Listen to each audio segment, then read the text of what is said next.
কেমন হবে বলুন তো যদি অন্য কারো পার্সেল তার অনুমতি ছাড়াই খুলে দেখে ফেলেন ভিতরে কি আছে। আজকে আমি তেমনই একটা কাজ করেছি, তো চলুন আপনাদের সঙ্গে শেয়ার করা যাক।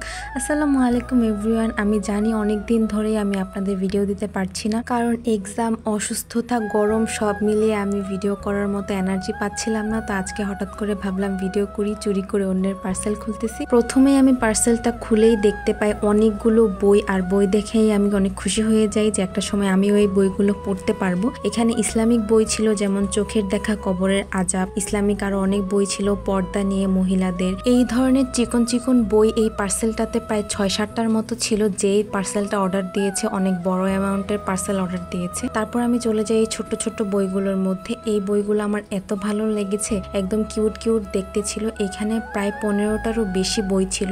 এই সবগুলো বই আমি ভেবেছি যে পড়বো, পড়ে শেষ করব। তাছাড়া যেহেতু আমি অন্যের পার্সেল আনবক্সিং করলাম, তাই যেইভাবে ছিল ঠিক সেইভাবে করিয়ে গুছিয়ে রাখছিলাম। এরপর আমি চলে যাই মোস্ট ইম্পর্টেন্ট পার্টে। এখানে ছিল হচ্ছে বড় বড় বইগুলো, আর এই বইটার নাম ছিল আত্মশুদ্ধি ও তাসাউদ। প্রত্যেকটা বই মাকতাবে জাকারিয়া থেকে এসেছে। আমি প্রত্যেকটা বই খুব মনোযোগ দিয়ে দেখছিলাম। এই বইটার নাম ছিল আল আজকার। প্রতিটা বইয়ের কভার দেখে আমি বুঝতে পারছিলাম যে বইগুলো পড়তে খুব ভালো লাগবে এবং ইন্টারেস্টিং হবে। দেন আমি চলে যাই পরবর্তী বইটিতে। এই বইটা আমার এতই ভালো লাগে দেখে যে আমি সঙ্গে সঙ্গে 1-2 পৃষ্ঠা পড়ে ফেলি। বইটার নাম ছিল এনজয় ইউর লাইফ, জীবনকে উপভোগ করুন।